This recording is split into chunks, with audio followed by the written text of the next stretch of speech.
नदी किनारे बस एक लड़का सोया था। थकी हुई सांसें, धूप की नरम किरणें और उसके हाथ का सिरा धीरे धीरे ठंडे पानी में हिल रहा था। वो गहरी नींद में था, शायद किसी सपने की यात्रा में। अचानक पानी की लहरों में हलचल होने लगी।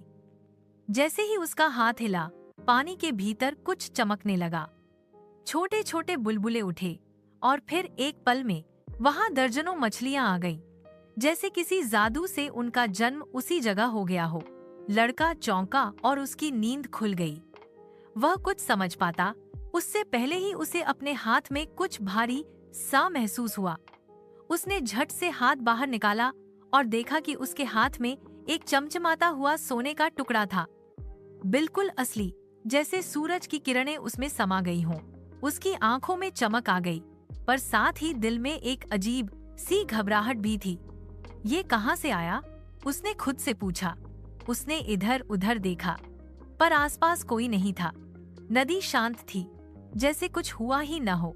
पर तभी पानी फिर से हिला, इस बार और गहराई से।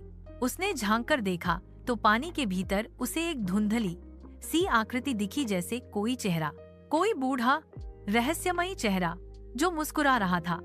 लड़के की सांसें थम गईं। वो डर गया, लेकिन उसकी आंखें उस चेहरे से हट नहीं रही थीं। तभी वो आवाज आई, धीमी पर बहुत स्पष्ट, यह तुम्हारा नहीं है, यह तुम्हारी परीक्षा है।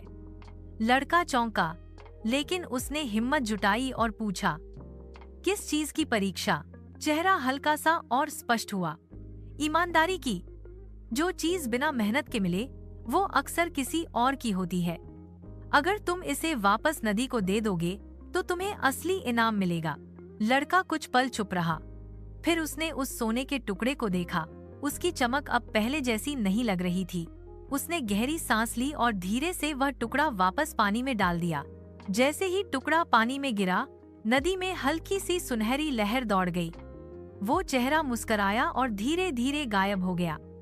लड़के ने देखा, जहां उसका हाथ पानी में था वहां अब एक छोटी सी मछली तैर रही थी। लेकिन ये मछली साधारण नहीं थी। उसके शरीर पर नन्ही नन्ही चमकती लकीरें थीं और उसकी आंखों में बुद्धि थी।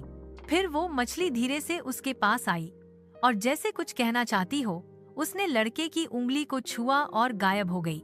अगले ही पल लड़के को महसूस हुआ कि उसके भीतर कुछ बदल गया है, जैसे उसे एक नई समझ मिल गई हो। उसका दिल हल्का हो गया और आंखें चमकने लगीं। वो मुस्कुराया, उठकर बैठा और नदी को देखा। अब वो सिर्फ एक नदी नहीं थी, अब वो उसके लिए एक रहस्य, एक गुरु और एक साथी बन गई थी। उस दिन से लड़का हर सुबह वहां आता, नदी से बातें करता और अपने जीवन में नई नई चीजें सीखता। और वो जान गया था, असली सोना वो नहीं जो चमकता है, बल्कि वो होता है जो इंसान के अंदर चमक पैदा कर दे।